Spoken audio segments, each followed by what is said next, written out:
வணக்கம் நண்பர்களே, நான் உங்களை ISR சத்யவேலன் பேசுகிறேன்.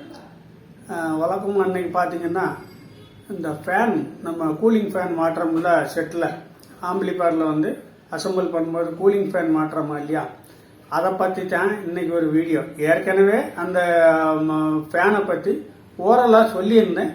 இப்போ வந்து தெளிவாக சொல்லுங்கன்னு சொல்லி ஒரு சிலர் கேட்டதுனால இந்த ஃபேனை பற்றி நம்ம பார்ப்போம். ஃபேனில் சத்தம் வர்றது, அதாவது வந்து ஸ்பீக்கரில் ஃபேன் போடும்போது ஸ்பீக்கர்லையும் சத்தம் வர்ற ஃபால்ட் இருக்குது. அப்படி இல்லாமல் மைன்னு ஒரு சத்தம் வந்துக்கிட்டே இருக்கும். அதாவது எல்லா ஸ்பீக்கரும் சவுண்டு இல்லைனாலும் ஆம்பிளிஃபயரில் இருந்து மட்டும் இந்த ஃபேன் வர்ற சத்தம் வந்து அதிகமாக கேட்கும். என்ன அது ஏன்னு கேட்டிங்கன்னாக்க, அதுக்கு கொடுக்குற வோல்ட் தப்புனால தான் அந்த மாதிரி வர்றது. இன்றைக்கி வந்து இந்த விஷயத்தை பற்றி நம்ம வந்து பார்க்க போகிறோம். அதுக்கு முன்னாடி நம்ம சேனலை சப்ஸ்கிரைப் பண்ணாதவங்க வந்து சேனலை சப்ஸ்கிரைப் பண்ணுங்கள். அப்போ தான் நம்ம போடுற வீடியோ அடுத்தடுத்து உங்களுக்கு வந்து சேரும். இது வரைக்கும் நீங்கள் கொடுத்து வர்ற ஆதரவுக்கு வந்து ரொம்ப நன்றி. மற்றபடி வாங்க இப்போ வீடியோவுக்குள்ளே போகலாம். இப்போ வந்து முதல்ல வந்து இந்த ஃபேன் ஓடும்போது ஸ்பீக்கர்லையும் சேர்ந்து சத்தம் வருது. இதை பற்றி இப்போ நம்ம வந்து முதல்ல பார்ப்போம்.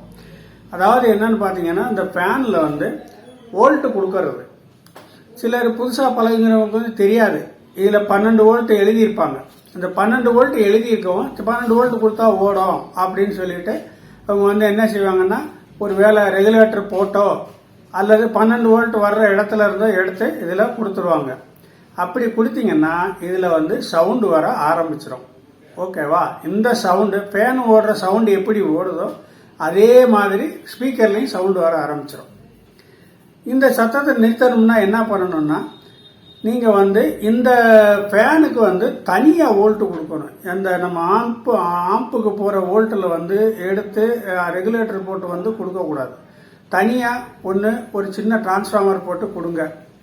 இல்லைன்னா நம்ம வாங்குற டிரான்ஸ்ஃபார்மர் இருக்குது பார்த்தீங்களா, அதில் 2 வயர் கொடுத்துருப்பாங்க. அதாவது இந்த இருக்கு பார்த்தீங்களா, 2 வயர். இது வந்து 012. இதை வந்து நம்ம வந்து வைண்டிங் பண்ணி வாங்கினோம்னா அவங்ககிட்ட சொல்லியே, சார் எனக்கு 012 வேணாம் 09 போட்டு கொடுங்கன்னு சொன்னால் அவங்க 09 போட்டு கொடுப்பாங்க. இந்த 9 அப்படியே ஒரு டயோடு, ஒரே ஒரு டயோடு மட்டும் கொடுத்து, அப்போ இந்த வயரை வந்து நம்ம வந்து கிரவுண்டாக யூஸ் பண்ணி இதில் வந்து ஒரே ஒரு டயோடை போட்டு நீங்கள் 2 அப்படியே நேராக கொடுங்க. சத்தம் இல்லாமல் ஓடும் ஃபேன், ரொம்ப அமைதியாக ஓடும். ஆனால் காற்று வரும், சத்தம் இல்லாமல் ஓடும். ஃபேன் ஒவ்வொரு செட்டுக்குள்ளே வந்து லேசாக சத்தம் கேட்கும். ஆனால் அது அவ்வளோ தூரம் நம்ம வந்து கடிக்க முடியாது, அந்த அளவில் தான் சத்தம் வரும். ரெண்டாவது வந்து இன்னொரு விஷயம் என்னன்னு பார்த்தீங்கன்னா, 12 வோல்ட் போகும்போது இதில் இப்போ வந்து 12 வோல்ட்டு அப்படியே கொடுக்குறோம்னு வைங்க. அப்படியே சில நேரங்களில் வந்து ஒரு டயோடு போட்டு கொடுப்போம், சில நேரங்களில் டயோடு போட்டு ரெக்டிஃபயர் பண்ணி கண்டென்சர் போட்டு கொடுப்போம். அசுன்னு ஒரு சத்தம் வரும். அதாவது வந்து தனியாக சத்தம் கேட்கும், ஸ்பீக்கரில் சத்தம் வரலைன்னாலும் கேட்கும்.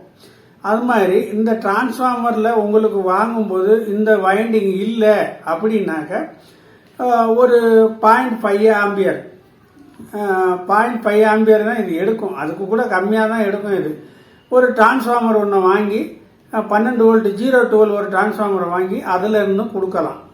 அப்படி இல்லையா, செட்டுக்கு வந்து 5 வோல்ட் சப்ளை எடுக்கிறோம்ல, 5 வோல்ட் சப்ளை எடுக்கிறோம்ல, அந்த மாதிரி வந்து இது விற்கும், வெளியில் விற்கும். 12 வோல்ட் ரெகுலேட்டர் மாதிரி ஒரு இது விற்கும். அதை வாங்கியும் நம்ம யூஸ் பண்ணிக்கலாம். ஆனால் அதுக்கு தனியாக ஏசி தான் கொடுக்கணும். அது வந்து வேற எந்த இதுலையுமே கிரவுண்ட் வராமல் அப்படியே தான் எடுத்து கொடுக்கணும். அதுவும் ஒரு வழி. அடுத்து இன்னொரு வழி என்னன்னு கேட்டிங்கன்னாக்க, இதில் வந்து இந்த குவாலிட்டி இல்லாமல் இப்போ இந்த ஃபேனெல்லாம் மார்க்கெட்டில் வந்து 40, 60, 80 இந்த ரேட்டில் விற்கும். கடையில் வந்து குவாலிட்டி அதிகமான 200 ரூபா 250 ரூபாய்க்கெல்லாம் ஃபேன் இருக்குது. நீங்கள் அந்த ஃபேனை வாங்கி நீங்கள் கொடுங்க, கண்டிப்பாக ஓடும். அதில் வந்து சவுண்டு வராது. ஏன்னா அதோட காயில் வந்து அந்த மாதிரி இருக்கும். அதனால் வந்து நீங்கள் என்ன பண்ணுறீங்கன்னா, அந்த ஃபேனை வாங்கி போட்டிங்கன்னா அது காஸ்ட்லியாக இருக்கும், ஆனால் நல்லா இருக்கும். அது வந்து நம்ம யாருமே வாங்கி போட மாட்டோம். ஏன்னா அது இருக்கிற ரேட்டுக்கு வந்து நம்மளுக்கு வந்து கட்டுப்படி ஆகாது, கஸ்டமருக்கு போட்டு கொடுக்கறதுக்கு வந்து கட்டுப்படி ஆகாது. அதனால அது போட முடியாது. அதனால வந்து இதுக்கு கொடுக்குற வோல்ட் வந்து ஒன்றும் டிரான்ஸ்ஃபார்மர் வந்து தனியாக வச்சு கொடுங்க. வச்சு கொடுத்தீங்கன்னா இது சத்தம் வராது. பெரும்பாலும் இப்போ வர டிரான்ஸ்ஃபார்மர் பூராத்துலேயுமே இந்த ஃபேனுக்குன்னு 2 வயர் வருது, கண்டிப்பாக வருது. அதை வந்து என்ன பண்ணுறீங்கன்னா இந்த இதில் ரெக்டிஃபயர் பண்ணி 9 வோல்ட்டு ரெகுலேட்டர் போட்டிங்கன்னா சவுண்டு வராது, அமைதியாக ஓடும். அந்த மாதிரியும் ஒரு வழி இருக்குது. அந்த மாதிரி பண்ணிங்கன்னா கூட உங்களுக்கு வந்து ஃபேனில் வந்து சவுண்டு வராது. இந்த வழியை கடைபிடிச்சிங்கன்னா இந்த ஃபேனுக்கு வந்து இதாயிரும். அப்படி இல்லைனாக்கா நீங்கள் வந்து காஸ்ட்லியான ஃபேனு தான் வாங்கி போட வேண்டியது இருக்கும்.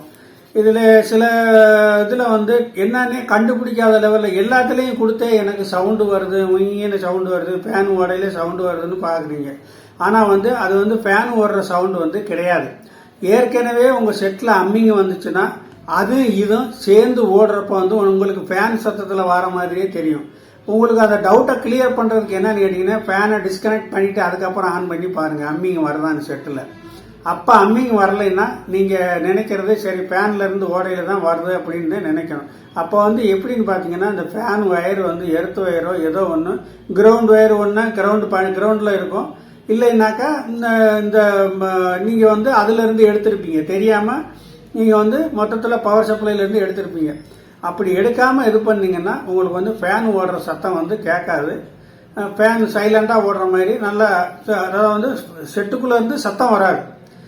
மற்றபடி ஸ்பீக்கரில் சத்தம் வருதுன்னா அது வந்து நீங்கள் வேறு ப்ராப்ளம் தான், அதை வந்து நீங்கள் தனியாக பார்த்துக்கோங்க. அதே மாதிரி தான் டிரான்ஸ்ஃபார்மர் வந்து என்னன்னு கேட்டிங்கன்னா நீங்கள் வந்து டிரான்ஸ்ஃபார்மர் கொடுக்கும்போது, அதாவது வந்து இந்த இருக்கு பார்த்தீங்களா, இதை வந்து கொஞ்சம் ஏதாவது எமரி பேப்பரு இல்லைன்னா அறத்தை வச்சு தேய்ச்சிருங்க. கொஞ்சம் இதை தேய்ச்சிங்கன்னா இதில் இருக்கிற எனாமல் வந்து பாடிக்கு கிரவுண்ட் ஆகாமல் பண்ணிடும். ஆகையினால இதை தேய்ச்சிடணும். அதே மாதிரி இந்த டிரான்ஸ்ஃபார்மர் வைக்கிற இடம் பாடி இருக்கு பார்த்தீங்களா, அதுலேயும் கொஞ்சம் தேய்ச்சிட்டு இது பண்ணிங்கன்னா சில நேரங்களில் பார்த்தீங்கன்னாக்கா அப்போ செட்டை ஆன் பண்ணோன்னா புருன்னு ஒரு சத்தம் வரும். அது வந்து டிரான்ஸ்ஃபார்மர் தான். மற்றபடி அதுக்கப்புறம் வந்து ஓடும். அந்த போடுறப்ப பூரா அதே மாதிரி வரும். அதுக்கு காரணம் என்னன்னு கேட்டிங்கன்னா இந்த கிரவுண்டு வந்து பாடியில் ஆகாது. அந்த கிரவுண்டை வந்து பாடியில் ஆகிற மாதிரி இதை நல்லா சுரண்டிட்டு அங்கேயும் ஆம்புலையும் வந்து அதை கீழே வந்து சுரண்டிட்டு வச்சு நல்லா டைட் பண்ணிங்கன்னாக்கா இந்த கிரவுண்டு வந்து அதில் இதாகும் போது உங்களுக்கு வந்து அந்த ஆன் பண்ணும்போது ஒரு சத்தம் வரும். அந்த சத்தம் வந்து வராது. இது வந்து டிரான்ஸ்ஃபார்மரில் உள்ள சத்தம். இதையும் அந்த மாதிரி பார்த்துக்கிட்டிங்கன்னா சத்தம் வராது. இந்த ஃபேனுக்கு நான் சொன்ன மாதிரி பண்ணிக்கிட்டிங்கன்னா சவுண்டு வர்றதுக்கு வாய்ப்பு இல்லை. அதாவது வந்து ஆடியோவில் கலந்து வர்றதும் சவுண்டு வராது. அதாவது தனியாகவும் ஆம்புக்குள்ளே வந்து ஒரு உயின்னு சத்தம் கேட்டுக்கிட்டே இருக்கிற மாதிரி சவுண்டு வராது. அதுக்கு வந்து அளவான வோல்ட்டு போகணும். அதனால தான் நான் அந்த சொன்ன மெத்தடை நீங்கள் ஃபாலோ பண்ணுங்கள். இது வந்து என்னோட அனுபவபூர்வம் தான். நான் வந்து ஒவ்வொரு ஸ்டெப்பாக நான் பண்ணும்போது வந்து நான் அனுபவத்தில் எனக்கு கிடைச்சதை நான் வந்து சொல்கிறேன். இதை நீங்கள் வேறு மாதிரியும் ஃபில்டர் பண்ணி போட முடிஞ்சால் போட்டு நீங்கள் வந்து ஆம்பிளிஃபயரை வந்து அசம்பிள் பண்ணலாம். அதனால மறுபடியும் ஒரு தடவை சொல்கிறேன், சேனலை வந்து சப்ஸ்கிரைப் பண்ண மறக்காதீங்க. இது வரைக்கும் நீங்கள் கொடுத்துட்டு வந்த ஆதரவுக்கு ரொம்ப ரொம்ப நன்றி. மீண்டும் ஒரு வீடியோவில் சந்திக்கிறேன். உங்கள் நண்பன் ஆர் சத்யவேலன். வாழ்க வளமுடன். நன்றி, வணக்கம்.